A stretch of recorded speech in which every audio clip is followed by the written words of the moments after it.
Now, look, I'm going through these miracles as if it were religiously important. Yes, it is. It's in a way, but it's not compared to simply to know the way. And the way is what? See God as your heavenly Dad. Love Him with all your heart, soul, mind and strength. How do you do that? Whatsoever's good and lovely. Think on these things. Let gratitude swell in your heart. Speak out to Him your thanks. I mean, in your mind or verbally, whichever, Become aware of all the loveliness and the kindness of Him in your life. Your gratitude will propel you to heaven faster than miracles. It's the miracle of miracles, and it's in your hands. It's to hand. Anyone can do it. Just be thankful. In modern 21st century spiritual terms, be positive, avoid negativities, but it's more specific. It's look at all the nice things in your life, every little detail. You found such and such came to hand, you met so and such happened, this coincidence, this synchronicity, this blessing, all over the place. And the more you realize the endless number of gifts and kindnesses God has in your life, well, you love Him to bits. You'll have no trouble at all in loving Him with all your heart, soul and mind and strength. It'd be a madman not to. However, in the meantime, I shall continue to work through the miracles of John's Gospel, and I trust it's a blessing to you. But don't lose focus.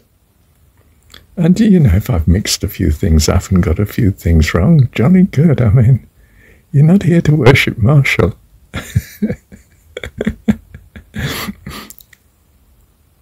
I hide one or two mistakes that I'm embarrassed about, but I try not to hide too much.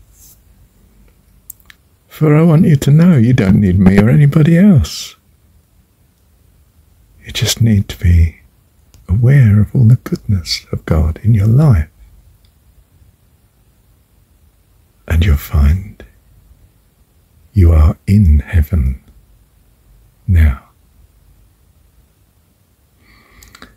Now, if you're dealing with some crisis, something that's really got hold of you, I understand. And our love and kindness goes out to you. Don't get me wrong. But in the normal times, God's meeting 101 of the things that you need every day. And there may be this major trial going on in your life, but you have every good reason to trust Him. When you review how you've survived to this age, how God's provided everything you needed day in, day out, such that you should be alive now. And that's if you value the things of this world. How much more if you value the things of heaven? Would He not have that in mind utterly for you?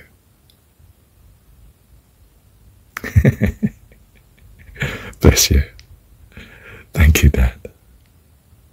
Yes, for those of you who are in great trial at the minute, well, I too have been in great trial. Not your trial, of course, but, great difficulties. Wretched. What did I do? I decided I'm going to trust Him.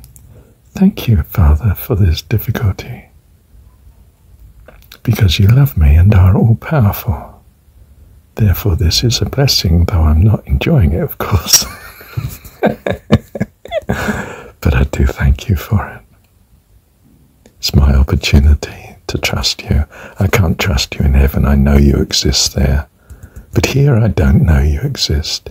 It's my one opportunity to trust you in the storm. And I'm going to take it with all my heart. Thank you, Father, for this difficulty. Love you, Dad. And you will go out with joy. Be led forth with praise. And the mountains and the hills will break forth before you.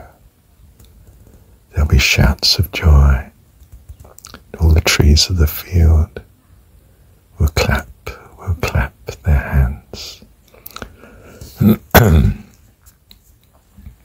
You will go out with joy and be led forth with praise, and the mountains and the hills will break forth before you. There'll be shouts of joy, and all the trees of the field will clap their hands. All the trees of the field will clap their hands. The trees of the field will clap their hands. The trees of the field will clap their hands when you go out in joy. Repeat that song a few thousand times. Somewhere around 20 or 30 times you'll notice something dramatic going on. Bless you. Thank you, Dad.